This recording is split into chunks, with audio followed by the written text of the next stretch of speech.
Hello friends, तो आज हम बात करेंगे कॉम्बिनेशन ऑफ रेसिस्टेंस की, यानी जो रेसिस्टर्स हैं उन्हें सर्किट में किस तरीके से कंबाइन किया जाता है।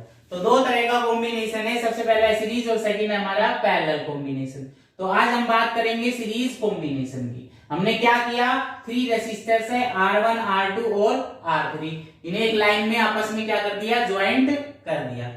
तो यानी आप ऊपर वाले सर्किट में देख सकते हो कि R1 है, R2 है और R3 है, उसे हमने क्या किया, एक लाइन में ज्वाइंट कर दिया। तो ऐसा कॉम्बिनेशन जो होगा वो कौन सा कॉम्बिनेशन होगा, सीरीज कॉम्बिनेशन। ठीक है, अब हम इसमें किसकी वैल्यू को नोट करेंगे, I की वैल्यू को नोट करेंगे और V की वैल्यू को नोट करेंगे कि I कैसा रहता है और V कैसा रहता है। तो सबसे पहले हमने क्या किया, बैटरी को ऑन किया, यानी स्विच को ऑन किया।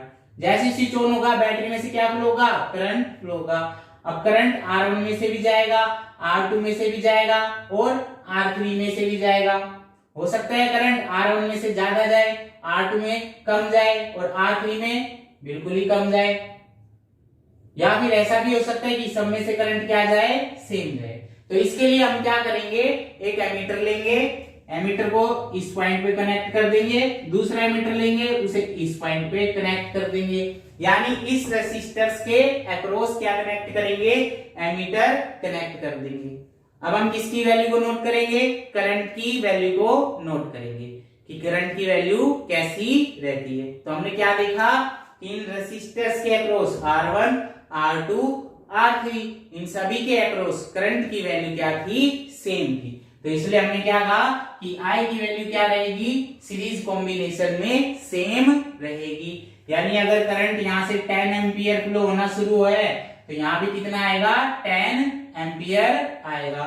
सबके पास सेम करंट जाएगा, R1 के पास भी सेम, R2 के पास भी सेम और R3 के पास भी सेम करंट क्या होगा, फ्लो होगा। ठीक है, अब बात कर लेते हैं V की। तो अब हमने ऐसे ही क्या किया, वोल्ट मीटर कनेक्ट किया, इसके साथ अलग वोल्ट मीटर, इसके साथ अलग वोल्ट मीटर और इसके साथ अलग वोल्ट मीटर। ठीक है, तो सबसे पहले हमने क्या किया, R1 के साथ V1 कनेक्ट करके देखा, फिर V2 कनेक्ट किया, फिर V3 कनेक्ट किया। अब हमने क्या देखा कि पोटेंशियल डिफरेंस R1 के अक्रॉस और R2 के अक्रॉस और R3 के अक्रॉस, सभी के अक्रॉस क्या था, डिफरेंस था। तो इसलिए हमने क्या बोला कि जो V की वैल्यू क्या रहेगी, डिफरेंट रहेगी। यानी I तो हमारा क्या रहा, सेम, सभी रेसिस्टर्स के अक्रॉस क्या था, सेम, लेकिन V क्या है हमारा, डिफरेंट है। तो हमने हमारा जो टोटल पोटेंशियल डिफरेंस आएगा, टोटल पोटेंशियल आएगा वो कितना आएगा, V1 plus V2 plus V3।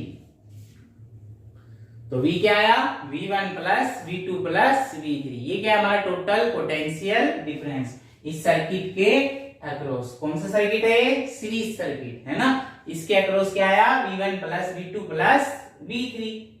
तो अब हमने कौन सा लॉ लगाया यहाँ, ओम्स लॉ। ओम्स लॉ क्या कहता है, V is equal to IR। तो V1 क्या आएगा, IR1, यानी I फ्लो हो रहा है किसमें से, R1 में से, I फ्लो हो रहा है किसमें से, R2 में से, I फ्लो हो रहा है किसमें से, R3 में से।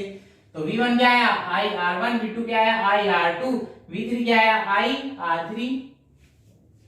अब इस वैल्यू को हमने इसमें पुट कर दिया, V की जगह क्या रखा, IR, V1 की जगह क्या रखा, IR1, V2 की जगह क्या रखा, IR2, V3 की जगह क्या रखा, IR3, है ना।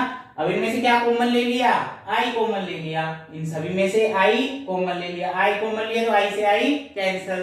तो R क्या आया, R1 plus R2 plus R3, यानी जो टोटल रेसिस्टेंस आया हमारा, टोटल रेसिस्टेंस वो कितना आ गया, R1 plus R2 plus R3। ये किसका फॉर्मूला है, सीरीज कॉम्बिनेशन।